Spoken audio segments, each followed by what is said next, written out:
अस्सलाम वालेकुम। आयनिक सॉलिड को डिस्कस कर रहे थे। प्रीवियस लेक्चर में हमने आयनिक सॉलिड की डेफिनेशन और प्रॉपर्टीज को डिस्कस कर लिया था। आज जो चीज़ है ये हमारे पास है स्ट्रक्चर ऑफ NaCl। NaCl के स्ट्रक्चर को डिस्कस करना है।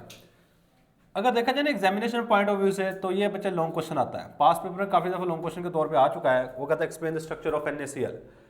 अब स्ट्रक्चर ऑफ NaCl में बेसिकली अगर देखा जाए लॉन्ग क्वेश्चन ही है, शॉर्ट क्वेश्चन इसमें से नहीं आता। हाँ, कुछ MCQ आते हैं। MCQ किस तरह से पूछा जाता है, वो कहता है जी सोडियम का कोऑर्डिनेशन नंबर बता दो, क्लोरीन का कोऑर्डिनेशन नंबर बता दो। इसके अलावा एक और MCQ आता है जो काफी ज्यादा इंपॉर्टेंट, वो कहता है जी एक यूनिट सेल में कितने NaCl होते हैं।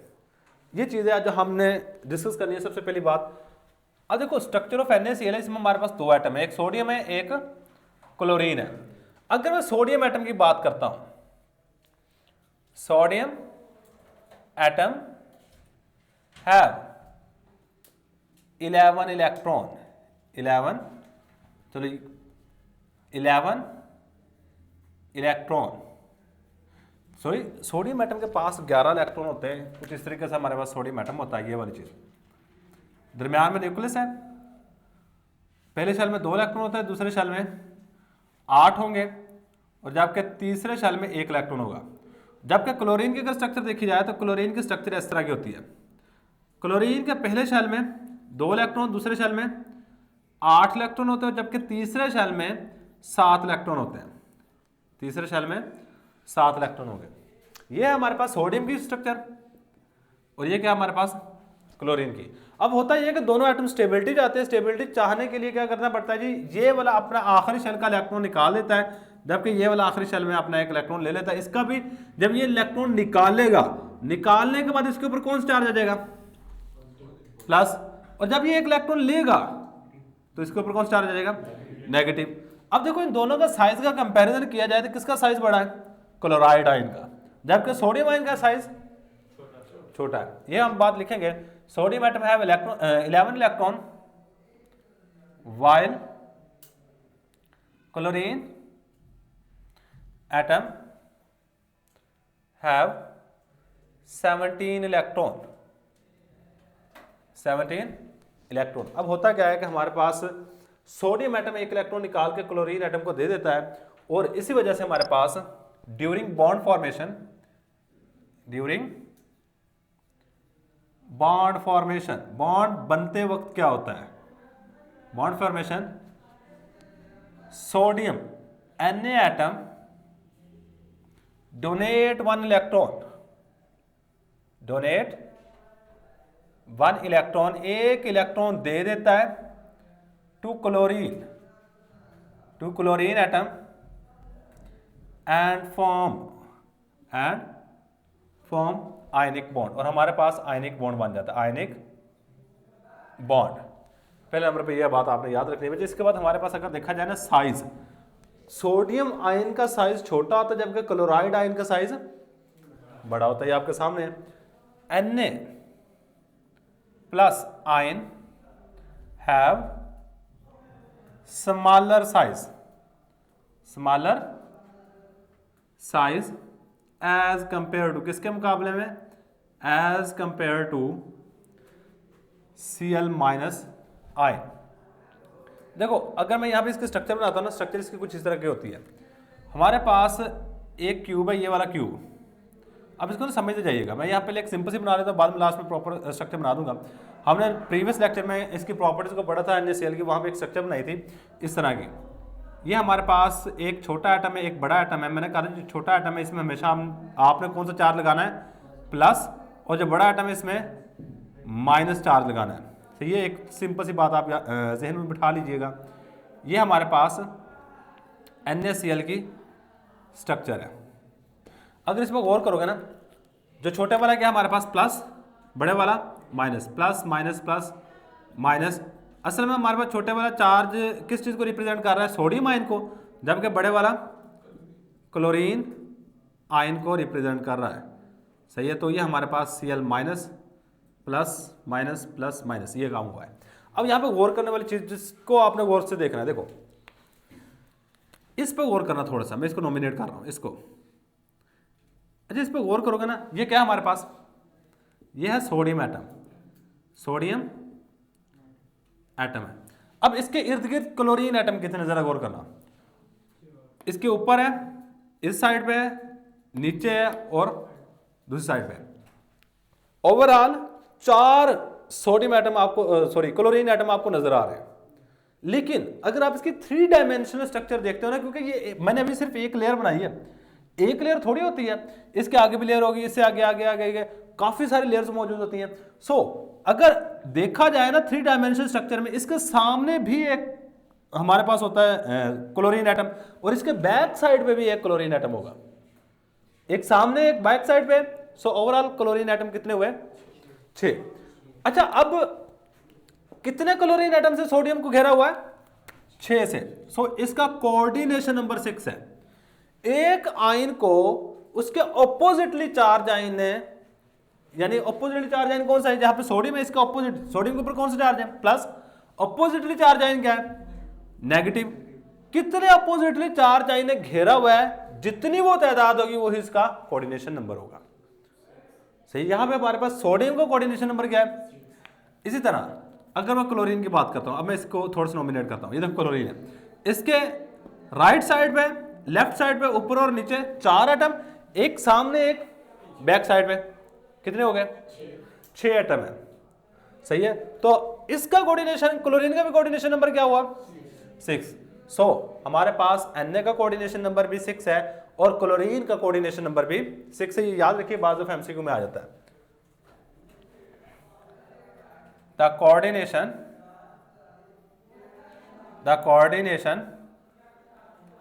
number of sodium is 6। इसके बाद coordination number of chlorine, coordination number of chlorine, जो क्लोरीन का कोऑर्डिनेशन नंबर है, इज आल्सो 6, इज आल्सो 6। ये भी 6 है। क्यों 6 है, बिकॉज, क्योंकि each chlorine atom, each chlorine atom is surrounded by, is surrounded by, हर एक क्लोरीन एटम को घेरे हुआ है, surrounded by 6 sodium atom, sodium atom. लो, ये वाली बात आपने याद रखनी है। सही, इसके बाद ना हमारे पास जो नेक्स्ट चीज है, ये भी काफी ज्यादा इंपॉर्टेंट है, बॉन्ड डिस्टेंस। अब देखो, इसको मैं ना थोड़ा सा यहां से थोड़ा सा नॉमिनेट कर लेता हूं, 2 आयंस को, एक ये, फिर यहां पे, फिर यहां पे। ये क्या हमारे पास नेगेटिव चार्ज है, ये क्या हमारे पास पॉजिटिव चार्ज वाला आयन है। अगर मैं इसके न्यूक्लियस की बात करूं, ये इसका दरमियान में न्यूक्लियस है, ये इसका न्यूक्लियस है, ये इसका न्यूक्लियस है, ये इसका न्यूक्लियस है, ऐसा ही है। अगर मैं कहता हूं जी देखो, अगर सेम तरह के आयंस के दरमियान में फासला देखा जाए, क्या सेम तरह के आयंस के दरमियान में फासला, सेम तरह के आयंस का मतलब ये प्लस प्लस, या फिर आप क्या करो minus minus, plus plus ions के दरमियान में या फिर माइनस माइनस आयंस के दरमियान में अगर फासला देखा जाए होता है 5.63 एंगस्ट्रॉम। ये भी याद रखिएगा। द डिस्टेंस बिटवीन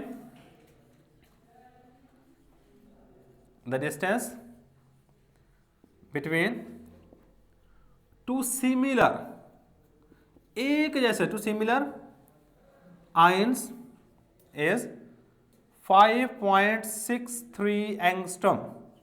कितना होता है हमारे पास, 5.63 एंगस्ट्रॉम होता है। इसके बाद अगर देखा जाए ना, 2 डिसिमिलर, मतलब एक प्लस हो और एक क्या हो हमारे पास माइनस हो। द डिस्टेंस बिटवीन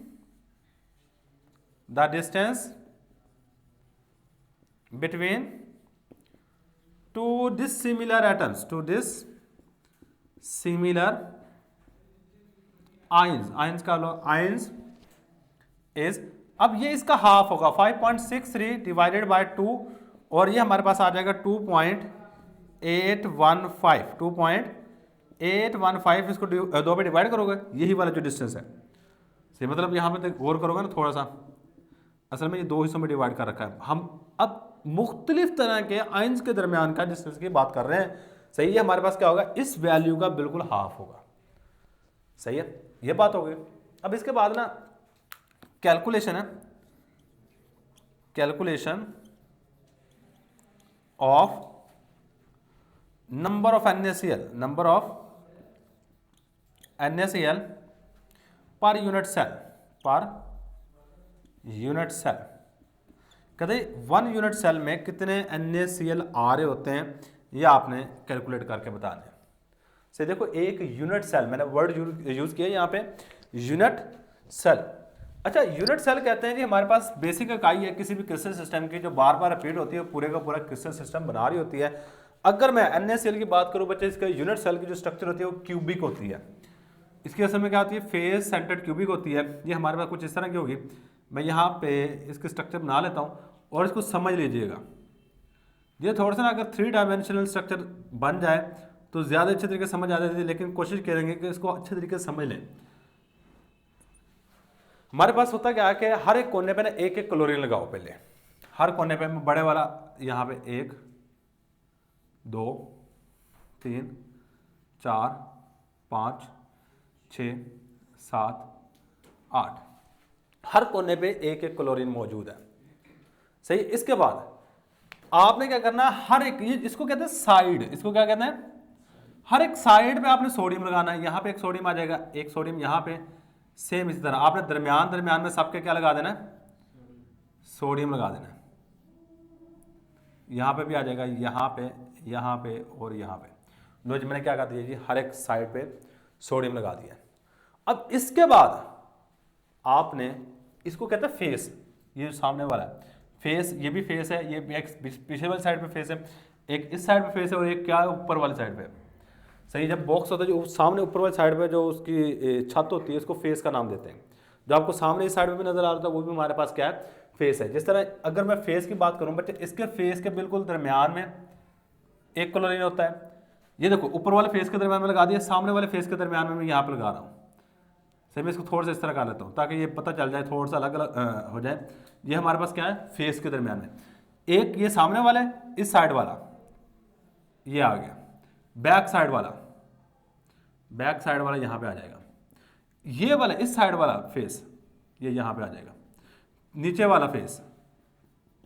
चलो ये हमारे पास फेसेस के आ गए। और एक सोडियम एटम, इसको कहते हैं फेस सेंटर्ड क्यूबिक। क्या कहते हैं, फेस सेंटर्ड क्यूबिक। अभी क्यों कहते हैं फेस सेंटर्ड, अब देखो इनके फेसेस के दरमियान में क्या मौजूद है, क्लोरीन एटम। और एक इसके बिल्कुल सेंटर के अंदर एटम मौजूद होता है, वो एटम होता है हमारे पास सोडियम का। मैं इसको इस तरह नॉमिनेट कर देता हूं। इस पूरे क्यूब के बिल्कुल सेंटर में एक सोडियम एटम होगा। ये असल में स्ट्रक्चर है NaCl की। अब होता यह है कि आपका एक यूनिट सेल तो नहीं होता, एक यूनिट सेल के साथ दूसरा यूनिट सेल लगा होता है, दूसरे के साथ तीसरा, चौथा, पांचवा। वो ये कह रहा है कि एक यूनिट सेल के पास कितने एटम्स आ रहे हैं सोडियम के और कितने एटम्स आ रहे हैं क्लोरीन के, ये निकालने आपने। कितने एटम सोडियम के हैं, कितने एटम क्लोरीन के हैं। मैं आपको सिंपल सी एग्जांपल देता हूं इसकी। ये ना दीवार बनी हुई है, मैं कहता हूँ ये सांझी है दीवार, ये पिछले वाले हमसायों की और इन हमसायों की सांझी है। तो इसमें 100 ईंटें लगी हुई हैं, तो नहीं 100 नहीं 10,000 कर लो, 10,000 ईंटें लगी हुई हैं। मैं कहता हूँ जी सिर्फ, अब आपको तो ऐसे लगे ये सारी कमरे की दीवार है, सारी इनकी है, लगेगा ऐसा, लेकिन नहीं, ऐसा नहीं है। ये कुछ शेयर परले वाले घर वालों का भी है। तो क्या करना पड़ेगा, 2 घरों के दरमियान में शेयर है, तो एक घर का निकालने के लिए आप क्या करोगे, 2 पे डिवाइड करोगे, 5,000 आ जाएगा।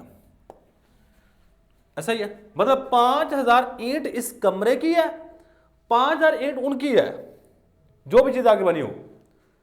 सेम इसी तरह हमारे पास सारे के सारे NaCl जो होते हैं ना, वो एक ही यूनिट सेल के नहीं होते, वो साथ वाले यूनिट सेल का भी कुछ ना कुछ शेयर होता है। सही। उस चीज को आज हमने कैलकुलेट करना है। सही बच्चे, इसको समझ लीजिएगा थोड़ा सा। सही। ये अंदाजा नहीं होता है। सही है। डायग्राम बना लीजिएगा, डायग्राम लाजिम बनाइएगा। ये वाली डायग्राम थोड़ी सी मुश्किल है, लेकिन कर लीजिएगा, ट्राई करिएगा। कोई एक आधा कम भी लग जाएगा, कोई नहीं, किसी ने नहीं वो गिनने होना कि यहाँ पे दरमियान में लगाए हैं, कहाँ पे लगाए हैं। सही। अंदाज़तन होता है, जो भी चीज़ बनानी होती है वो अंदाज़तन है।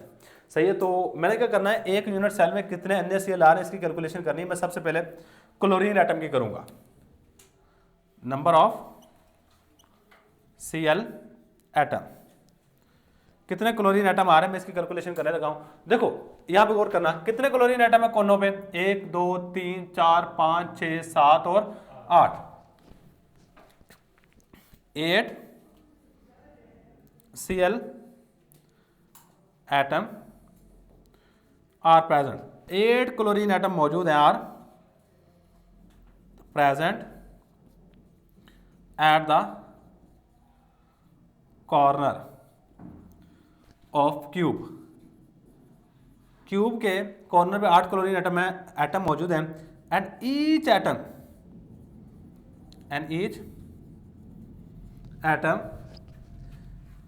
इज शेयर बाय, हर एक atom share by 8 cube, so share of 1 cube, share of 1 cube.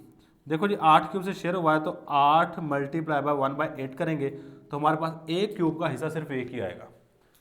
सही है, तो इसके बाद पहला पॉइंट ये हो गया। अब इसके अलावा क्लोरीन एटम किसी और जगह पे मौजूद है, क्लोरीन एटम ये पड़े हुए हैं दीवारों के ऊपर।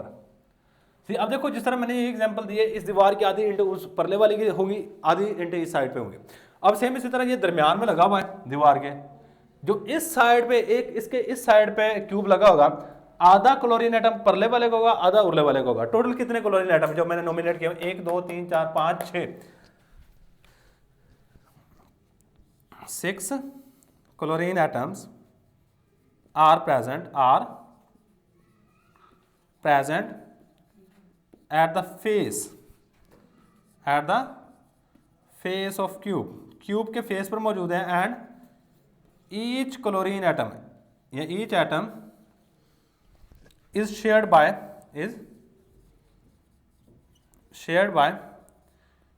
2 क्यूब, या 2 यूनिट सेल भी लिख सकते हो। So share of 1 unit cell कर लो, ये क्यूब कर लो, unit cell is equal to 1 unit cell is equal to 6 multiply, क्योंकि 2 के दरम्यान में शेयर है तो इसलिए ये हमारे पास क्या आ जाएंगे 3। टोटल क्लोरीन एटम कितने आ गए, total chlorine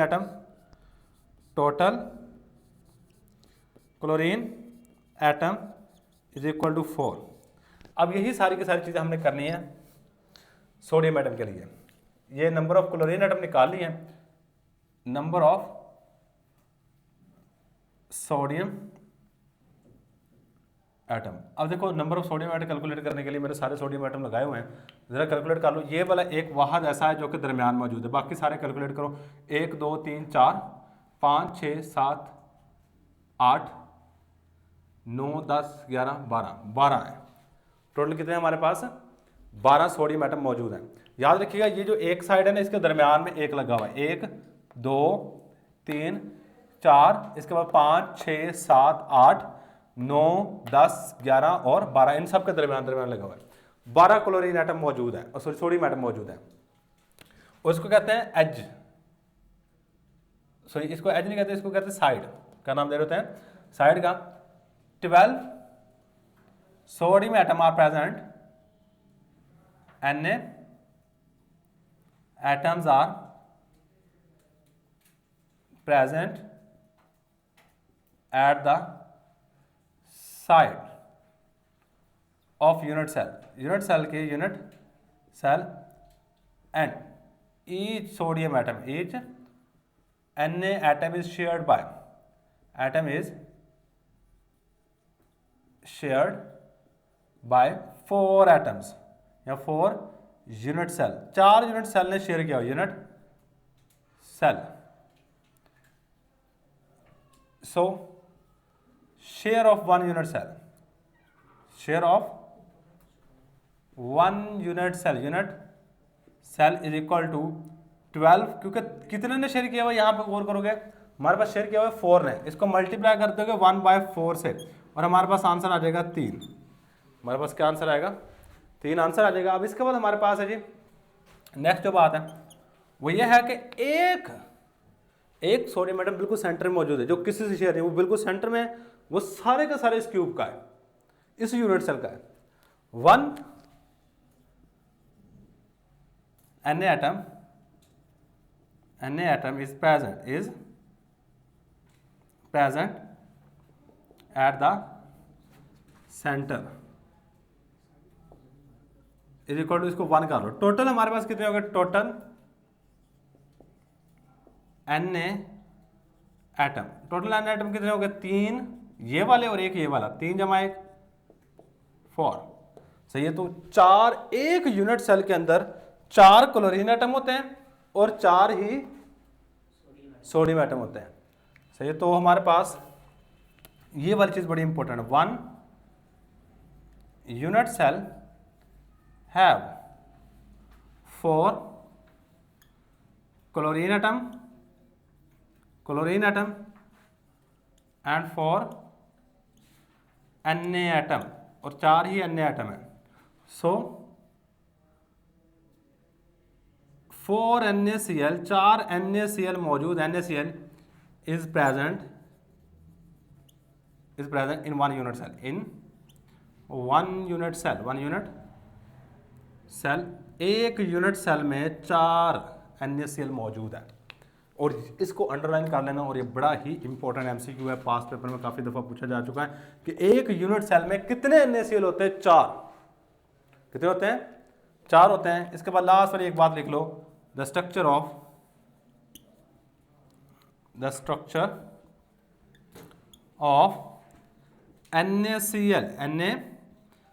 is face centered